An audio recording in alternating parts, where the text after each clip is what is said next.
السلام علیکم. خاکسار کا نام عبدالاول عبدالسلام ہے. میں درجہ اولیٰ میں ہوں. درجہ اولیٰ میں داڑھی تو آپ درجہ تو داڑھی تو آپ کی درجہ خامسہ والی ہے اور وہ ہے ابھی درجہ اولیٰ میں ہیں. اچھا کیا کہتے ہو؟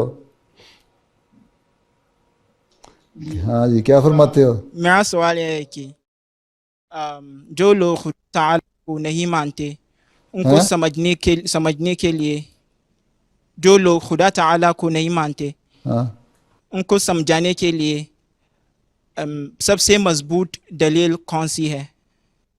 بات یہ ہے کہ جو لوگ خدا تعالیٰ کو نہیں مانتے وہ بات سننا بھی نہیں چاہتے.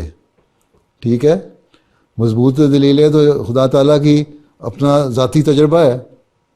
آپ ان کو کہیں کہ تم کہتے ہو خدا نہیں ہے، میں کہتا ہوں خدا ہے، میں نے خدا سے مانگا مجھے اس نے دے دیا. آپ کی دعا قبول ہوئی نا؟ کوئی آپ نے کبھی دعا کی، آپ کی دعا قبول ہوئی کہ نہیں ہوئی؟ تم نے کبھی دعا کی ہے؟ اللہ نے تمہاری دعا کبھی سنی ہے؟ جی کہ نہیں جی؟ تمہاری دعا کبھی اللہ تعالیٰ نے سنی، قبول کرے گی؟ دعا ہوئی قبول؟ جی بس. تو لوگوں جو خدا کو نہیں مانتے اس سے کہو کہ خدا تعالیٰ تم کہتے ہو نہیں ہے، میں نے تو اللہ تعالیٰ سے مانگا اور مجھے اللہ تعالیٰ نے دیا.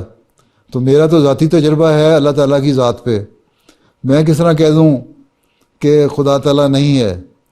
ہاں تم بھی اگر کوشش کرو گے تو پھر تمہیں بھی اللہ مل جائے گا.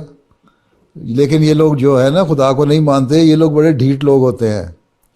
یہ کہ یہاں بھی ایک ہے ایتھیسٹ ہے، اس نے بھی کتاب لکھی. کہاں کے رہنے والے ہو؟ نائجیریا کے؟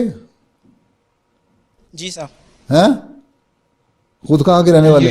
ہاں یہاں بھی ایک ایتھیسٹ ہے ڈاکنس ہیں، وہ بڑی خدا تعالیٰ کو نہیں مانتا اور کتاب بھی اس نے لکھی خدا تعالیٰ کے خلاف.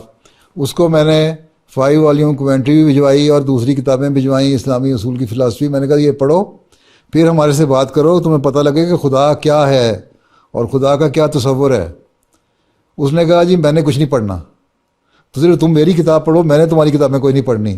تو یہ لوگ تو ڈھیٹ ہوتے ہیں. جو ڈھیٹ ہو جائیں انہوں نے کسی طرح نہیں ماننا. ہاں جو تھوڑے سے جن کے اندر کوئی نیک فطرت ہوتی ہے ان سے ذاتی تعلق رکھو پرسنلی، اور ان کو پھر اپنے ذاتی تعلق کی وجہ سے خدا تعالیٰ کے قریب لے کے آؤ. بعض دفعہ جو اپنا قرب ہے وہ بھی اثر ڈالتا ہے اور انسان کو دوسرے انسان کے لیے تبدیلی کا باعث بن جاتا ہے. تو ذاتی تجربہ جو ہے وہ سب سے مؤثر چیز ہے. یہاں بھی میرے سے کئی دفعہ بعض لوگ آتے ہیں، ملاقاتیں کرنے والے، پریس والے بھی آتے ہیں، بلکہ بعض نے اظہار کیا کہ ہم خدا کو تو نہیں مانتے، لیکن اگر کبھی خدا کو مانا تو ہم تمہارے خلیفہ کی وجہ سے مانیں گے کہ اس نے ہمیں ذرا خدا تعالیٰ کی صحیح بات بتائی. تو یہ دلوں کو نرم کرنے کے لیے پھر دعا ہونی چاہیے ضروری کہ اللہ تعالیٰ دلوں کو نرم بھی کرے. اس لیے ذاتی نمونہ جو ہے نا وہ بہت ضروری ہے، اپنا وہ پیش کریں اور اپنے تجربات بیان کریں قبولیت دعا کے لیے. سب سے زیادہ تو ہے نا میرے ساتھ اللہ کے کیا سلوک ہے. جب اپنا سلوک اللہ کے ساتھ بتائیں گے تو وہ جو فرسٹ ہینڈ ایکسپیرینس ہے اس سے لوگوں کو پھر زیادہ امپریس ہوتے ہیں. ٹھیک ہے، چلو پھر بیٹھ جاؤ. جزاک اللہ. باقی دلیلیں تو بے شمار ہیں. ہمارا خدا ہے، ہستی باری تعالیٰ کے 10 دلائل ہیں، ہستی باری تعالیٰ مسلم موت کی کتاب ہے. یہ ساری کتابیں اردو میں بھی انگلش میں بھی آ گئی ہیں. یہ پڑھو اور یہ ان کو پڑھنے کے لیے بھی دو. پھر اسی طرح اگر کوئی پڑھا لکھا آدمی ہے اور وہ پڑھنا جانتا ہے تو اس کو اسلامی اصول کی فلاسفی ایک تو پہلے دینی چاہیے، پھر ہستی باری تعالیٰ کے 10 دلائل ہیں وہ دینی چاہیے، چھوٹی چھوٹی کتابیں ہیں. پھر ریولیشن ریشنلٹی اس کی عربک کتاب ہے، اس کا ایک چیپٹر جو ہے خدا تعالیٰ کی ذات پہ وہ بھی بعض کو متاثر کر دیتا ہے. ہمارا خدا کی بھی انگلش ٹرانسلیشن ہو چکی ہے، وہ دینا چاہیے کہ پڑھو.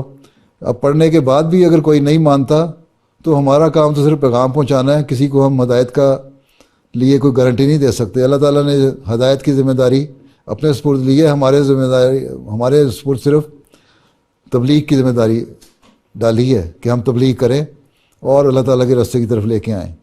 ٹھیک ہے. ہاں اور دوسرا